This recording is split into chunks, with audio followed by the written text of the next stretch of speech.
όπως ο Τάσος μαγειρεύει. Σήμερα μπορείς να φτιάξει νόστιμα κορισάκια φούρνο με αλιάζα μιλιότικη. Γεια σας φίλοι μου καλοί. Πιστεύω να σας άρεσε η βόλτα που κάναμε στη Σάμο με τις υπέροχες τηγανίτες.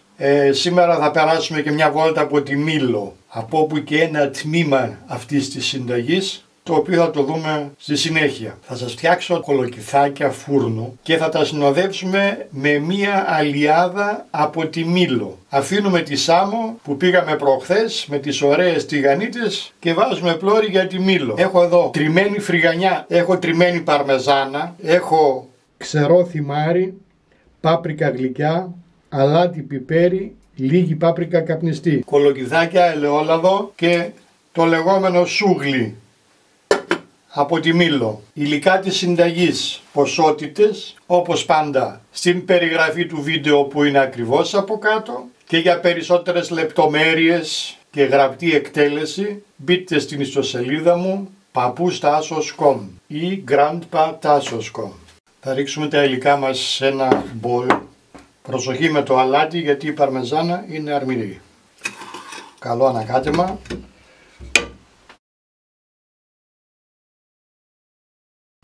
Φρέσκο το σκορδάκι. 2, 4, 5 φτάνει. Σε ένα μπλεντεράκι θα ρίξουμε μέσα το σκόρδο. Θα ρίξουμε μέσα αλάτι. Θα ρίξουμε ελαιόλαδο.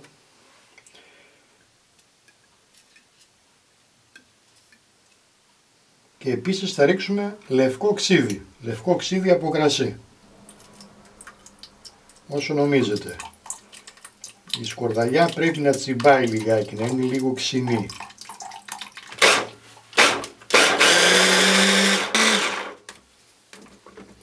Θα πάρουμε τώρα ένα μέρος από την πρώτη ύλη, το σούγλι όπως το λένε στη Μήλο. Δείτε στο τέλος του βίντεο πώς το έφτιαξα. Για να μην σας καθυστερώ τώρα, αν σας ενδιαφέρει το βλέπετε στο τέλος του βίντεο.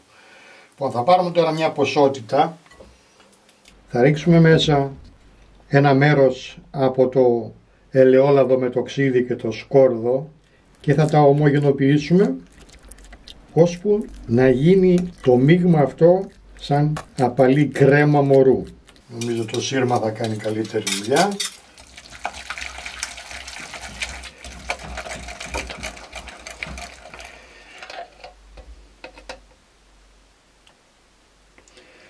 Θα το ρίξω όλο ούτως ή άλλως και αν μου βγει πολύ απαλή προσθέτω ακόμη λίγη από την πρώτη ύλη. Όμως χωμυρίζει το σκορδάκι.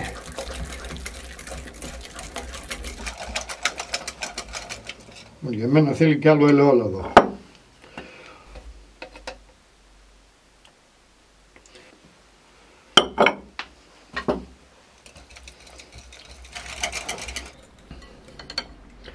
Έτσι ακριβώς, σαν μαγιονέζα.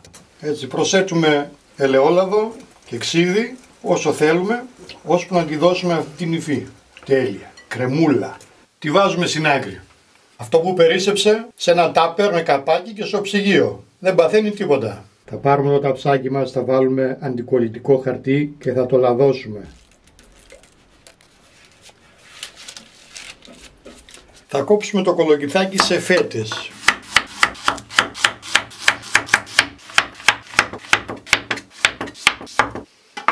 Σε ένα ρηχό πιάτο θα ρίξουμε λίγο λαδάκι, ελαιόλαδο.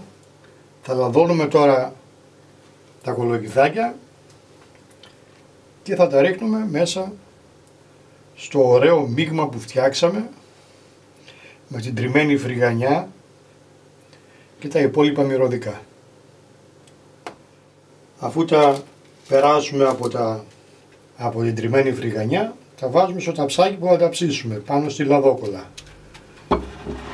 Έτοιμο το ένα. Η ποσότητα της φρυγανιάς έφτασε ακριβώς για 4 μέτρια προς μεγάλα κολοκύθια όπως τα είδατε. Γέμισα 2 ταψιά. Οπότε τώρα πάνε για φούρνο. Θα σας πω σε λίγο πόση ώρα έψησα.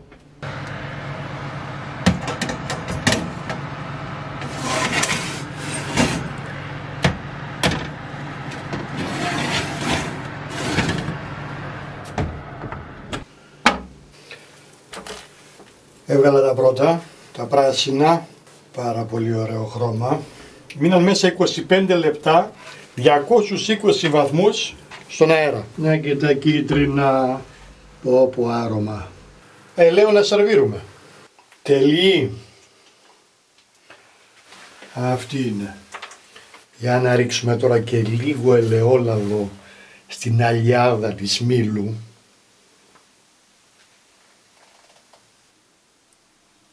Για να δούμε. Λένε τίποτα τα κολοκυθάκια. Ένα σκέτο πρώτα.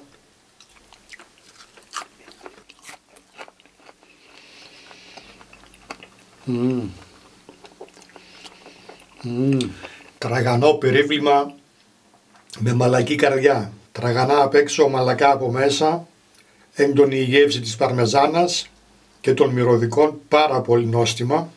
Και τώρα να κάνουμε και μια βουτιά μέσα στην αλιάδα της μήλου.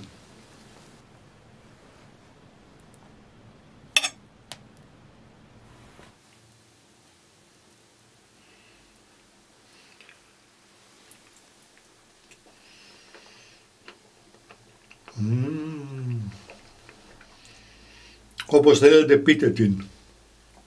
Αλιάδα, σκορδαλιά, είναι τέλεια.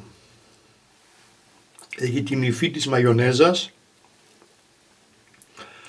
σαν απαλή κρεμούλα, ελαφρώς όξινη γεύση.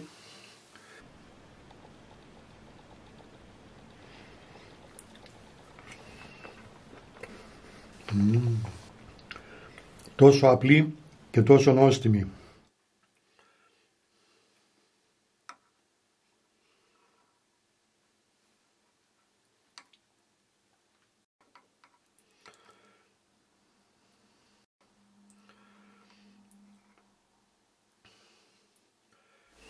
Άντε στην υγειά μας.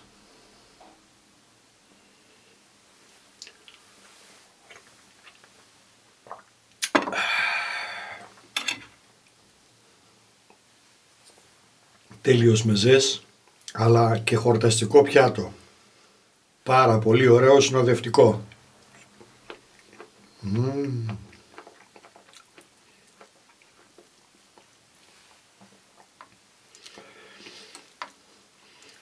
Αν δεν την έχετε ξαναδοκιμάσει αυτή την αλιάδα, σας συνιστώ να την κάνετε οπωσδήποτε. Είναι από τις καλύτερες που έχω φάει μέχρι τώρα. Πάμε πρώτα να κάνουμε το σούγλι, έτσι λέγεται στη Μήλο αυτή η πρώτη ύλη για να φτιάξουμε μετά την αλιάδα. Θα βάλουμε μια κατσαρόλα επάνω στη φωτιά, θα τη βάλουμε σε μέτρια θερμοκρασία, θα ρίξουμε μέσα το νερό και το αλεύρι. Και θα ανακατεύουμε συνέχεια. Θα ανακατεύουμε συνέχεια ώσπου να διαλυθεί καλά το αλεύρι μέσα στο νερό. Το νερό είναι κρύο. Θα ρίξουμε και το υπόλοιπο.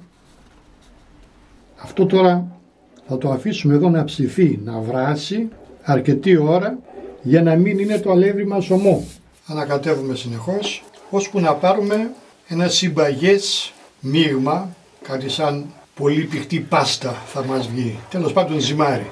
Αυτό είναι το λεγόμενο σούγλι στο όμορφο νησί της Μήλου που ακόμη δεν αξιώθηκα να πάω. Και κατόπιν θα κάνουμε με το σούγλι την αλιάδα, τη σκορδαλιά. Ανακατεύουμε συνεχώς, θα το αφήσουμε να βράσει λιγάκι σε χαμηλή θερμοκρασία, έτσι, να σφίξει καλά, να ψηθεί το αλεύρι, να μην είναι το αλεύρι ομό. Αυτό εδώ θα πάρει κάνα 5 λεπτό σίγουρα. Ανακατεύουμε ίσα ίσα να μην πιάσει τον πάτο. Έτσι, η θερμοκρασία είναι μέτρια. Έτσι, θέλουμε να παραμείνει άσπρο, δεν θέλουμε να κολλήσει από κάτω. Το σούγλι μας είναι έτοιμο. Λοιπόν, το έχω αργοψήσει εδώ γύρω στα 5-6 λεπτά. Αυτό τώρα θα το αφήσουμε να κρυώσει τελείως και μετά θα φτιάξουμε την αλιάδα. Αυτό θα είναι η βάση της αλιάδας, το οποίο μπορούμε Αν περισσέψει, να το κρατήσουμε στο ψυγείο. Δεν παθαίνει τίποτα. Αλευράκι και νερό. Έτσι. Όταν θα κρυώσει αυτό θα σφίξει κι άλλο. Μια χαρά. Να περνάτε καλά φίλοι μου. Και όπως πάντα, με αγάπη, Παππούς Τάσος.